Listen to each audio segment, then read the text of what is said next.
There seems to be a lot of people that are struggling financially these days, and a large part of that is the media hype that tells us that things are tough, and then we get into fear and we close down and we worry about the future. And even though we might have the same amount of money when things are really booming, we're actually holding back on it in fear. Now, the subject of making money, particularly in service to helping others, is a thorny one that I could talk for hours about. But today I just want to touch on a couple of key points. And the first one is, I understand this because I've been there. Pretty much most of my life up until now, I've struggled with money, and really deeper down than that, there's been a fear of surviving. And I think that's the bit that really grips us around money, is that we subconsciously believe and fear that if we don't have money, we're not going to survive, and therefore it becomes a big issue.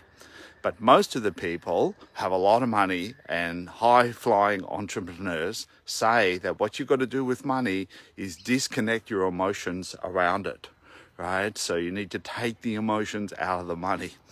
But probably, one of the worst things that happened for me was that I went to university. For 8 years, I lived on pennies and dimes as a student, and grew up in the middle of a big family, 7 kids. My parents sent us to private schools, worked really hard to do that. But there was always, we were the poor kids in the rich school. Even though we were very middle class, it always felt like a bit of a struggle, and that put that program in there that has maintained itself through large parts of my life. And things probably went from bad to worse when we started doing breathwork sessions down in the Mallee and the Wimmera in Victoria with the struggling farmers who were in the middle of a drought, 10-year big drought that we had. And so we were offering our workshops for close to nothing.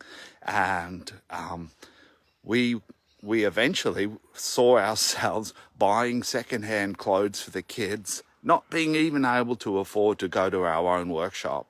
And so what happened with us is we got into this scarcity mindset of these clients. Mind you, a lot of them occasionally we're going on overseas trips to Bali and Fiji we just discounted the workshop to.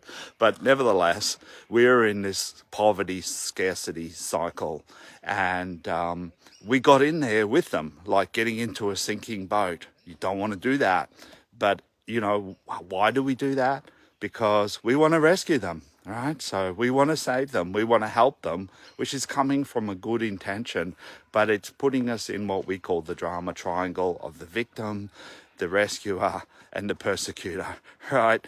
And so we were being the rescuers and we were saving these people, but actually we were in the sinking boat with them. And it wasn't until a dear friend of mine who's a master coach helped me out and basically didn't exactly demand, but encouraged me to put our fees up. So we went from like $400 for a 3.5-day residential program to $2,000. So we multiplied by 5 our fees.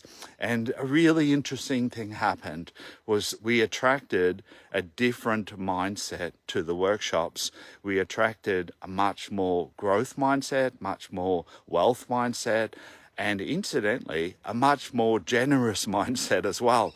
So the really strange thing is, when our workshops were super cheap and we were discounting that $400 to help people who couldn't afford $400, in those days, people were complaining and they wanted more, and it was always difficult. When we put our workshops up to $2,000, then we attracted the growth mindset, the people that had an abundance mindset. And strangely enough, they were saying at the end of the workshop, oh, how can we help you more? What can we give you extra? It was a totally different reality. And we had gone from circling around in this very poverty mindset to actually lifting up to a much more abundant paradigm. And so that was a huge shift for us to realize that it's a change of mindset. So that's the first thing. And I see people that are struggling to get their breathwork coaching business going, and very often they're giving sessions away for free, like more often than not. And it's like, this does not compute, right? Why are you doing this? Well, they can't afford it, so I'm giving it to them. Well, the truth is, that is a projection of their own mindset. I couldn't afford to pay for these sessions because I'm not charging for sessions, right? So, that's a red flag to watch out for, giving away your precious energy and your gifts and not being able to receive back. And if you're an empath, you're very used to caring for other people and giving to them. Sorry, I'm dripping from having been for a run. You're used to giving to them and caring for them. You're used to looking after other people. And so that direction of that energy is all going out. And so if you're a caring empath, sometimes it can feel uncomfortable to receive, to get back again. And so you need to get used to being uncomfortable, basically. So that's all, like, just across the surface of it all. The deeper issue, in my experience, when I really went into this using our core clearing breathwork process, one day we had some huge bills come in and I got activated in this fear. How am I going to get through this? How am I going to manage this? And so I did the core clearing process and I got right deep down and I really felt into this deep fear of not surviving.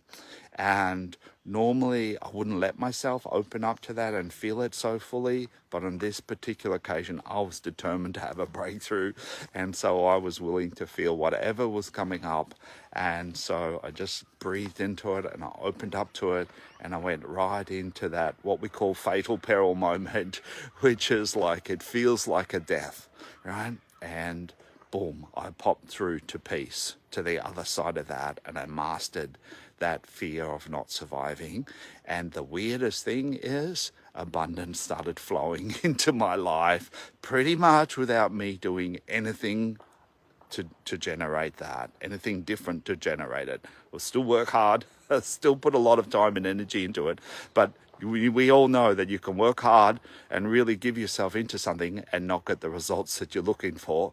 And so this shift, this fundamental deep shift, was a journey that I went on. It's a journey you need to go on. In coaching people about abundance and finance for 32 years, I've found that just telling them the information doesn't really move the needle. What we really need to do is the inner process work. We need to do our own healing work and find out, where is this scarcity fear really coming from? I know where it was coming from. It was where I grew up in my family. And my dad was always worried about making ends meet, and that was reasonable because, as I said, he sent 7 of us to private schools on a regular wage, so he was an amazing man. And my mum worked night shift as a nurse to pay for the school fees for 10 years after we left school. So there's good reasons for it, but it imprinted this fear of not having enough in there. And so that was the origins of it. And you're going to have your own origin story.